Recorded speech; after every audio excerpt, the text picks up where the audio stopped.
Hi, welcome to another video. I thought today I would do something inspired by a visit I had to the Tate Modern in London. We went back in Easter, and there were a couple of exhibits that I thought were really interesting. Well, actually, there was quite a few that were interesting, but two stood out in particular. I don't know if you've visited at all, but one of them was by somebody called Gerard Richter, and his paintings really reminded me of jelly plate prints that we do. Um, so his works were about, I don't know, huge, like I don't know, 20 feet or something square.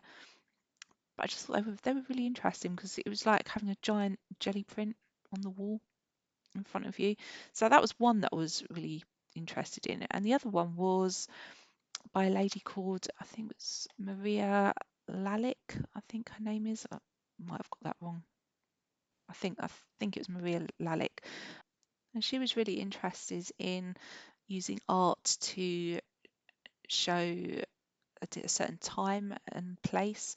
And I thought that was a really interesting idea and thought I would have a go at doing something similar. So I think she had five or six, there may have been canvases in a row on the wall, and each one represented a period of time. And I think, from what I can remember, she used certain pigments discovered in that period of time, and she built up layers to create this new kind of colour. So I thought I would think of some colours that really represent different periods of time in my life and different places as well. So I was doing two small bits of art.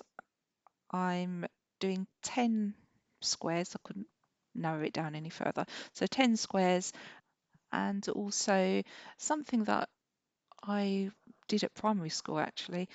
The idea is that you draw the letters in your name on a piece of paper, like quite big, so they reach the edges of the page, and then you kind of do lines within it, sort of following the outlines. They get smaller and smaller. So that's what I thought I would do, to use the colours that I'm going to come up with really. So the first colour was kind of a yellowy, orangey 1970s colour. And I've mentioned this on a previous video when I made some polymer clay magnets, that it was the colour of my mum and dad's kitchen back in the 70s, and it really reminds me of that period of time. So I thought I would use two yellows from the Kuretake original set. Um, and yeah, I kind of came up with this orangey colour that I decided to call 1970s kitchen orange.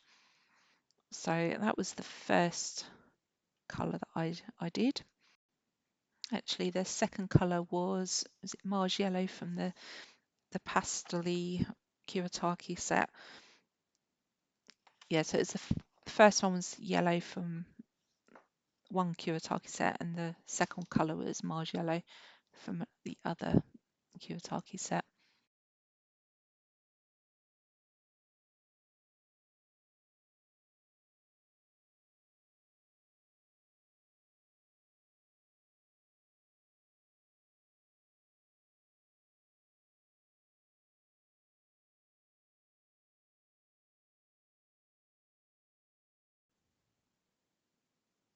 So the second colour was sticking with the 70s, um, and it was the colour of our living room, which was blue.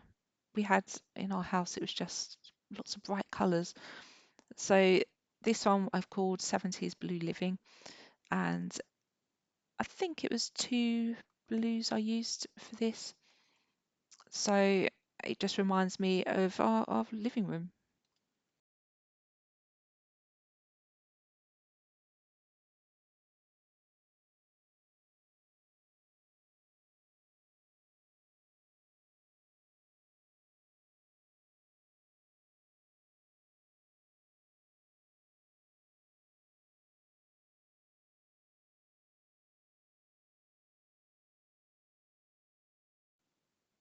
And then the third colour is red, which I've called London Red because I'm from London, and I think red is just it's a good colour to represent London.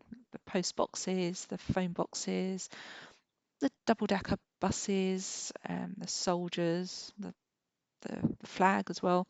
Um, so yeah, I had to get a red in there. So I've used a couple of reds again from the Kuretake set. And actually, red was also the colour of our hallway and stairs, believe it or not. And then our front room was green. Yeah, we had some bright colours in that house. um, and then we come on to the 1980s, and the 80s, they were amazing, weren't they? Just fluorescent neon colours. It was just a crazy time. Um, and I had quite a few clothes that were just fluorescent. Looking back, they were quite unusual clothes, but that was the style, wasn't it, back then? If anyone remembers the 1980s, so I had to get the fluorescent in there as well. So I'm using yellow and green neon paint for this. I tried the orange, but I'd had it a while and it'd gone all gloopy and I couldn't really use it. But yellow and green goes really well. And then the next colour is sticking with the 80s, and I'm using a gouache yellow. And I've got something called Synthesia. I don't know if anyone else has got it or heard of it, but there's different types. I have a couple of types. One of them is um, sort of associating a certain colour with a certain sort of number or letter. So whenever I see, well, in this case, decade, the 1980s, it's yellow to me. So I had to have another kind of yellow, not just fluorescent. And I've just called this Happy Yellow. So yeah, like I said, this was a gouache paint. I'm getting a bit behind with the voiceover at the moment. So moving on to the 90s, and for me that is the grunge era, especially the beginning of the 90s, and moving into kind of Britpop as well. So I think it's quite dark colours really. So I've gone for kind of browns and a grey that I've put together and called it 90s grunge brown. And then the next colour I've called Naughty's Travel Blue.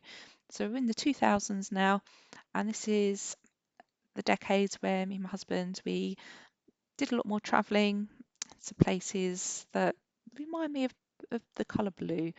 So let's think of some places. So we went to Greece, Santorini, very blue. The buildings, the roofs are that lovely blue, aren't they? And the clear blue sea. Where else did we go? Canada, beautiful lakes in the Rockies, Australia, where else? Sri Lanka. Yeah, so a lot of kind of, oh, and Iceland as well. Kind of a lot of blue places. That's the colour I think of when I think of those places. And also, my son was born in the second part of that decade, so and he likes the colour blue. And then the next colour is pink. So my daughter was born in the early part of the next decade. She likes pink. We're not keen on that bright fuchsia kind of pink. We like the more muted pink, which is what I've aimed to do on this one.